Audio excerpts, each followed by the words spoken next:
अन्नाचा संस्कार, एक बोधकथा. एका शहरात एक तांदळाचा मोठा व्यापारी राहत असे. व्यापाराच्या निमित्ताने त्याचा रोज रेल्वेने प्रवास व्हायचा. या प्रवासादरम्यान त्याची ओळख एका स्टेशन मास्तरांशी झाली. गप्पा गोष्टींमधून ओळखीचे रूपांतर घट्ट मैत्रीत झाले. मैत्री वाढली, पण त्यासोबतच व्यापारात अधर्मही शिरला. स्टेशन मास्टर रेल्वेच्या गोदामातून चोरलेला सुवासिक बासमती तांदूळ त्या व्यापाऱ्याला अगदी कवडी मोलाच्या दरात देऊ लागले. स्वस्त मिळतोय म्हणून व्यापारीही तो चोरीचा माल आनंदाने विकत घेऊ लागला. बरेच दिवस हा प्रकार सुरू होता. एक दिवस व्यापाऱ्याच्या मनात विचार आला, आपण इतका स्वस्त तांदूळ घेतोय म्हणजे हे थोडे पापच आहे. मग या पापाचे क्षालन करण्यासाठी काहीतरी पुण्यकर्म करायला हवे. या विचाराने त्याने त्या चोरलेल्या बासमती तांदळाची खीर बनवून एका सत्पुरुषाला म्हणजे साधूला भोजनाचे आमंत्रण दिले. साधू महाराज व्यापाऱ्याच्या घरी आले. त्यांनी तृप्त होऊन भोजन केले आणि त्या सुवासिक खिरीचा आस्वाद घेतला. दुपारची वेळ असल्याने व्यापाऱ्याने विनंती केली, महाराज, बाहेर ऊन खूप आहे, थोडा वेळ विश्रांती घ्या आणि मग मार्गस्थ व्हा. साधू महाराज एका खोलीत विश्रांतीसाठी आडवे झाले. योगायोगाने त्याच पलंगाच्या गादीखाली व्यापाऱ्याने व्यापारातील लाखो रुपयांच्या नोटांची बंडलं दडवून ठेवली होती.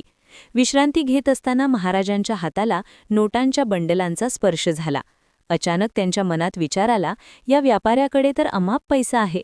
यातील 2-4 बंडलं मी माझ्या झोळीत टाकली तर याला कुठे समजणार आहे.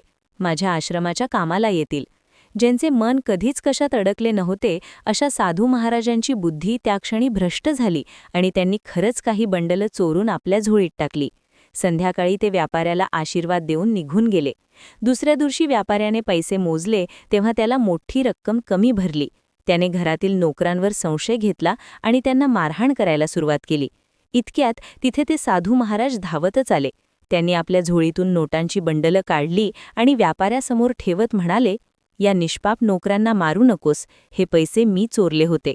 व्यापाऱ्याचा आपल्या कानावर विश्वासच बसेना. तो म्हणाला, महाराज, हे शक्यच नाही.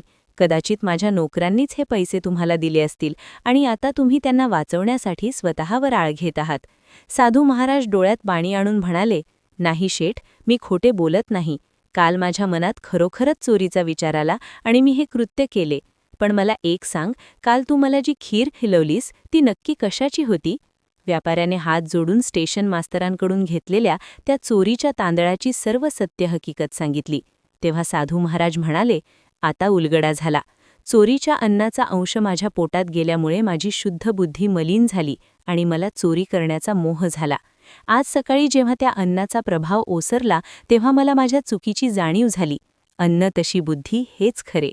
या गोष्टीचे तात्पर्य, आपल्या कमाईचा मार्ग जर चुकीचा असेल तर त्या अन्नाचे संस्कार आपल्या आणि आपल्या अन्नाचे सेवन करणाऱ्यांच्या विचारांवर होतात. म्हणूनच कष्टाची आणि प्रामाणिकपणाची भाकरी ही पक्वान्नापेक्षाही श्रेष्ठ असते. नर्मदे हर, नर्मदे हर, नर्मदे हर.